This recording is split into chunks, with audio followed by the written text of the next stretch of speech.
Hello, welcome back to my channel. ನಾವಿವತ್ತು environmental studies ಒಂದು question paper ನೋಡೋಣ. ಇದು NEP 2020 ಸ್ಕೀಮ್, ಬಟ್ ಇದು ಎಕ್ಸಾಮ್ ನಡೆದು ಅಕ್ಟೋಬರ್-ನವಂಬರ್ 2022 ಅಲ್ಲಿ. So first question, the word environment is derived from. ಅದಕ್ಕೆ ಆನ್ಸರ್ ಬಿ, ಫ್ರೆಂಚ್. ಪರಿಸರ ಎಂಬ ಪದವು ಯಾವ ಭಾಷೆಯಿಂದ ಬಂದಿದೆ? ಅದಕ್ಕೆ B, French. Second question, when is world environment day is celebrated? Option B, 5th June. ವಿಶ್ವ ಪರಿಸರ ದಿನವನ್ನು ಯಾವಾಗ ಆಚರಿಸಲಾಗುತ್ತದೆ? ಅದಕ್ಕೆ option B, June 5th. Actually ಇಲ್ಲಿ ಜುಲೈ 5th ಅಂತ ಕೊಟ್ಟಿದ್ದಾರೆ ಕನ್ನಡದಲ್ಲಿ, ಆದರೆ ಅದು ರಾಂಗ್ ಆಗಿ ಪ್ರಿಂಟ್ ಆಗಿದೆ, June 5th. Third question, all basic needs of human beings are provided by. ಅದಕ್ಕೆ ಆಪ್ಷನ್ ಸಿ, ನೇಚರ್. ಮಾನವರ ಎಲ್ಲ ಮೂಲಭೂತ ಅಗತ್ಯಗಳನ್ನು ಡ್ಯಾಶ್ ಒದಗಿಸುತ್ತದೆ. ಅದಕ್ಕೆ ಆಪ್ಷನ್ ಸಿ, ಪ್ರಕೃತಿ. Fourth question, the study of biotic factors with their environment is known as. ಅದಕ್ಕೆ option D, ecology. ಪರಿಸರದೊಂದಿಗೆ ಜೈವಿಕ ಅಂಶಗಳ ಅಧ್ಯಯನವನ್ನು ಡ್ಯಾಶ್ ಎಂದು ಕರೆಯಲಾಗುತ್ತದೆ. ಅದಕ್ಕೆ ಆಪ್ಷನ್ ಡಿ, ಪರಿಸರ ವಿಜ್ಞಾನ. Fifth question, what is the main objective of environment studies? Option A, raise consciousness about environment conditions. Option B, to teach environmentally appropriate behavior. Option C, create an environmental ethic sensitive society. Option D, all of the above. ಇದಕ್ಕೆ option D, all of the above. ಪರಿಸರ ಅಧ್ಯಯನದ ಮುಖ್ಯ ಉದ್ದೇಶವೇನು? ಅದಕ್ಕೆ option A, ಪರಿಸರ ಪರಿಸ್ಥಿತಿಗಳ ಬಗ್ಗೆ ಪ್ರಜ್ಞೆಯನ್ನು ಹೆಚ್ಚಿಸಿ. ಆಪ್ಷನ್ ಬಿ, ಪರಿಸರಕ್ಕೆ ಸೂಕ್ತವಾದ ನಡವಳಿಕೆಯನ್ನು ಕಲಿಸಲು. ಆಪ್ಷನ್ ಸಿ, ಪರಿಸರ ನೀತಿ ಸಂವೇದನಾಶೀಲ ಸಮಾಜವನ್ನು ರಚಿಸಿ. ಆಪ್ಷನ್ ಡಿ, ಮೇಲಿನ ಎಲ್ಲ. ಅದಕ್ಕೆ ಆಪ್ಷನ್ ಡಿ, ಮೇಲಿನ ಎಲ್ಲ. Sixth question, niche is a place where particular organisms live. Option A, ಅದಕ್ಕೆ ಟ್ರೂ. ಗೂಡು ನಿರ್ದಿಷ್ಟ ಜೀವಿಗಳು ವಾಸಿಸುವ ಸ್ಥಳವಾಗಿದೆ. ಅದಕ್ಕೆ ಆಪ್ಷನ್ ಎ, ನಿಜ. Seventh question, what is the characteristic of each type of ecosystem? ಅದಕ್ಕೆ option B, interaction between biotic and abiotic factors. ಪ್ರತಿಯೊಂದು ರೀತಿಯ ಪರಿಸರ ವ್ಯವಸ್ಥೆಯ ವೈಶಿಷ್ಟ್ಯತೆ ಏನು? ಅದಕ್ಕೆ ಆಪ್ಷನ್ ಬಿ, ಜೈವಿಕ ಮತ್ತು ಅಜೀವಕ ಅಂಶಗಳ ನಡುವಿನ ಪರಸ್ಪರ ಕ್ರಿಯೆ. Eighth question, transfer of energy from source of plants through a series of organisms is known as. ಅದಕ್ಕೆ ಆಪ್ಷನ್ ಸಿ, ಫುಡ್ ಚೈನ್. ಜೀವಿಗಳ ಸರಣಿಯ ಮೂಲಕ ಸಸ್ಯಗಳ ಮೂಲದಿಂದ ಶಕ್ತಿಯ ವರ್ಗಾವಣೆಯನ್ನು ಡ್ಯಾಶ್ ಎಂದು ಕರೆಯಲಾಗುತ್ತದೆ. ಅದಕ್ಕೆ ಆಪ್ಷನ್ ಸಿ, ಆಹಾರ ಸರಪಳಿ. Ninth question, this is the importance of species diversity. ಅದಕ್ಕೆ option A, species interacts with its environment and hence perform some functions. ಇದು ಜಾತಿಯ ವೈವಿಧ್ಯತೆಯ ಪ್ರಾಮುಖ್ಯತೆಯಾಗಿದೆ. ಅದಕ್ಕೆ ಆಪ್ಷನ್ ಎ, ಜಾತಿಗಳು ಅದರ ಪರಿಸರದೊಂದಿಗೆ ಸಂವಹನ ನಡೆಸುತ್ತವೆ ಮತ್ತು ಆದ್ದರಿಂದ ಕೆಲವು ಕಾರ್ಯಗಳನ್ನು ನಿರ್ವಹಿಸುತ್ತವೆ. 10th question, which one of the following is the major threat for biodiversity? ಅದಕ್ಕೆ option D, balance in the predator and prey in forests. ಕೆಳಗಿನವುಗಳಲ್ಲಿ ಯಾವುದು ಜೀವ ವೈವಿಧ್ಯಕ್ಕೆ ಪ್ರಮುಖ ಅಪಾಯವಾಗಿದೆ? ಅದಕ್ಕೆ ಆಪ್ಷನ್ ಡಿ, ಪರಭಕ್ಷಕದಲ್ಲಿ ಸಮತೋಲನ ಮತ್ತು ಕಾಡುಗಳಲ್ಲಿ ಬೇಟೆ. Next 11th one, in which of the following states Nagarahole national park located? ಅದಕ್ಕೆ ಆಪ್ಷನ್ ಎ, ಕರ್ನಾಟಕ. ಕೆಳಗಿನ ಯಾವ ರಾಜ್ಯದಲ್ಲಿ ನಾಗರಹೊಳೆ ರಾಷ್ಟ್ರೀಯ ಉದ್ಯಾನವನವಿದೆ? ಅದಕ್ಕೆ option A, Karnataka. 12th question, how many biodiversity hotspots does India have? ಅದಕ್ಕೆ ಆಪ್ಷನ್ ಸಿ, 4. ಭಾರತವು ಎಷ್ಟು ಜೀವ ವೈವಿಧ್ಯ ಬಿಸಿತಾಣಗಳನ್ನು ಹೊಂದಿದೆ? ಅದಕ್ಕೆ option C, 4. 13th question, acid rain is mainly a mixture of? ಅದಕ್ಕೆ option A, sulphuric acid and nitric acid. ಆಮ್ಲಮಳೆಯು ಮುಖ್ಯವಾಗಿ ಯಾವುದರ ಮಿಶ್ರಣವಾಗಿದೆ? ಅದಕ್ಕೆ ಆಪ್ಷನ್ ಎ, ಸಲ್ಫ್ಯೂರಿಕ್ ಆಮ್ಲ ಮತ್ತು ನೈಟ್ರಿಕ್ ಆಮ್ಲ. 14th question, which of the following is A secondary pollutant? ಅದಕ್ಕೆ option A, carbon monoxide. ಕೆಳಗಿನವುಗಳಲ್ಲಿ ಯಾವುದು ದ್ವಿತೀಯ ಮಾಲಿನ್ಯಕಾರಕವಾಗಿದೆ? ಅದಕ್ಕೆ option A, carbon monoxide. 15th question, which of the following gases is not a greenhouse gas? ಅದಕ್ಕೆ option C water vapour. ಕೆಳಗಿನ ಯಾವ ಅನಿಲಗಳು ಹಸಿರುಮನೆ ಅನಿಲವಲ್ಲ?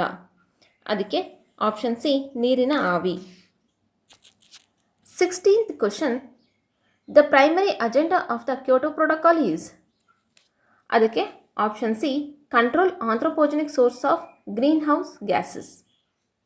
ಕ್ಯೋಟೋ ಪ್ರೋಟೋಕಾಲ್ನ ಪ್ರಾಥಮಿಕ ಕಾರ್ಯಸೂಚಿ ಯಾವುದು? ಅದಕ್ಕೆ ಆಪ್ಷನ್ ಸಿ ಹಸಿರುಮನೆ ಅನಿಲಗಳ ಮಾನವಜನ್ಯ ಮೂಲಗಳನ್ನು ನಿಯಂತ್ರಿಸಿ. 17th question, which of the following sound is pleasant to our ears? ಅದಕ್ಕೆ ಆಪ್ಷನ್ ಡಿ ಮ್ಯೂಸಿಕ್. ಈ ಕೆಳಗಿನ ಯಾವ ಶಬ್ದವು ನಮ್ಮ ಕಿವಿಗೆ ಆಹ್ಲಾದಕರವಾಗಿರುತ್ತದೆ? ಅದಕ್ಕೆ ಆಪ್ಷನ್ ಡಿ ಸಂಗೀತ. 18th question, the term ISWM refers to? ಅದಕ್ಕೆ option B integrated solid waste management. ISWM ಎಂಬ ಪದವು ಯಾವುದನ್ನು ಉಲ್ಲೇಖಿಸುತ್ತದೆ? ಅದಕ್ಕೆ ಆಪ್ಷನ್ ಬಿ ಸಮಗ್ರ ಘನತ್ಯಾಜ್ಯ ನಿರ್ವಹಣೆ. 19th question, UNFCCC stands for?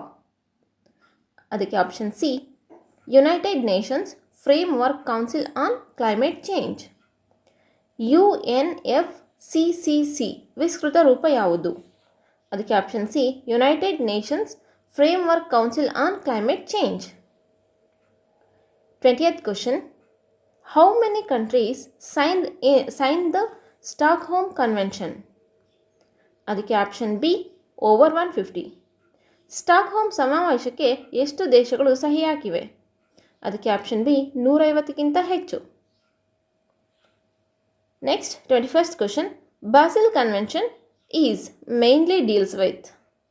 ಅದಕ್ಕೆ option B hazardous waste and their disposals. Basel convention ಮುಖ್ಯವಾಗಿ ಡ್ಯಾಶ್ನೊಂದಿಗೆ ವ್ಯವಹರಿಸುತ್ತದೆ. ಅದಕ್ಕೆ ಆಪ್ಷನ್ ಬಿ ಅಪಾಯಕಾರಿ ತ್ಯಾಜ್ಯಗಳು ಮತ್ತು ಅವುಗಳ ವಿಲೇವಾರಿ. 22nd question, in the word COP, C stands for? ಅದಕ್ಕೆ option B conference. COP means conference of the parties. COP ಪದದಲ್ಲಿ ಸಿ ಎಂದರೆ? ಅದಕ್ಕೆ ಆಪ್ಷನ್ ಬಿ ಸಮ್ಮೇಳನ. Next 23rd question, what are carbon credits? ಅದಕ್ಕೆ option A scheme design to reduce green house gas emissions. Carbon ಕ್ರೆಡಿಟ್ಗಳು ಯಾವುವು? ಅದಕ್ಕೆ option A ಹಸಿರುಮನೆ ಅನಿಲ ಹೊರಸೂಸುವಿಕೆಯನ್ನು ಕಡಿಮೆ ಮಾಡಲು ವಿನ್ಯಾಸಗೊಳಿಸಲಾದ ಯೋಜನೆ. 24th question, who among the following was associated with Bishnoi movement? ಅದಕ್ಕೆ ಆಪ್ಷನ್ ಎ ಅಮೃತಾ ದೇವಿ. ಈ ಕೆಳಗಿನವುಗಳಲ್ಲಿ ಯಾರು ಬಿಷ್ಣೋಯ್ ಚಳುವಳಿಯೊಂದಿಗೆ ಸಂಬಂಧ ಹೊಂದಿದ್ದರು? ಅದಕ್ಕೆ option A Amrita Devi. 25th question, on what issue the villages related to Chipko movement protested? ಅದಕ್ಕೆ option A deforestation and commercial logging. Chipko ಚಳವಳಿಗೆ ಸಂಬಂಧಿಸಿದ ಗ್ರಾಮಸ್ಥರು ಯಾವ ವಿಷಯದ ಮೇಲೆ ಪ್ರತಿಭಟನೆ ನಡೆಸಿದರು? ಅದಕ್ಕೆ ಆಪ್ಷನ್ ಎ ಅರಣ್ಯನಾಶ ಮತ್ತು ವಾಣಿಜ್ಯ logging. 26th question, what does E stand for in REDD+? ಅದಕ್ಕೆ ಆಪ್ಷನ್ ಸಿ ಎಮಿಷನ್ಸ್. REDD+ ಅಂದರೆ reducing emissions from deforestation and forest degradation in developing countries. ಇನ್ನೊಂದ್ಸಲ ಹೇಳ್ತೀನಿ, reducing emissions from deforestation and forest degradation in developing countries. REDD+ನಲ್ಲಿ E ಎಂದರೆ ಏನು? ಅದಕ್ಕೆ option C ಹೊರಸೂಸುವಿಕೆಗಳು. Next 27th question, the life supporting zone of the earth is? ಅದಕ್ಕೆ option D biosphere. ಭೂಮಿಯ ಜೀವಪೋಷಕ ವಲಯ ಯಾವುದು? ಅದಕ್ಕೆ ಆಪ್ಷನ್ ಡಿ ಜೀವಗೋಳ. Which of the following is a non renewable resource? ಅದಕ್ಕೆ ಆಪ್ಷನ್ ಎ ಕೋಲ್. ಕೆಳಗಿನವುಗಳಲ್ಲಿ ಯಾವುದು ನವೀಕರಿಸಲಾಗದ ಸಂಪನ್ಮೂಲವಾಗಿದೆ? ಅದಕ್ಕೆ ಆಪ್ಷನ್ ಎ ಕಲ್ಲಿದ್ದಲು. 29th question, which of the following human activities can trigger droughts? ಅದಕ್ಕೆ ಆಪ್ಷನ್ ಎ ಡಿಫಾರೆಸ್ಟೇಷನ್. ಕೆಳಗಿನ ಯಾವ ಮಾನವ ಚಟುವಟಿಕೆಗಳು ಬರವನ್ನು ಪ್ರಚೋದಿಸಬಹುದು? ಅದಕ್ಕೆ ಆಪ್ಷನ್ ಎ ಅರಣ್ಯನಾಶ. 30th question, the river Kaveri flows from. ಅದಕ್ಕೆ option C Karnataka to Tamil Nadu. Kaveri ನದಿಯು ಡ್ಯಾಶ್ನಿಂದ ಹರಿಯುತ್ತದೆ. ಅದಕ್ಕೆ ಆಪ್ಷನ್ ಸಿ ಕರ್ನಾಟಕದಿಂದ ತಮಿಳುನಾಡಿಗೆ. ಸೊ ಇದು ಈ ಕ್ವಶನ್ ಪೇಪರ್. ಇದರಲ್ಲಿ ಆದಷ್ಟು ನಾನು ಎಲ್ಲದನ್ನು ಕರೆಕ್ಟಾಗಿರೋ ಆನ್ಸರ್ನೇ ಕೊಡೋದಕ್ಕೆ ಟ್ರೈ ಮಾಡಿದ್ದೀನಿ. ಇನ್ ಕೇಸ್ ಯಾವ್ದಾದ್ರು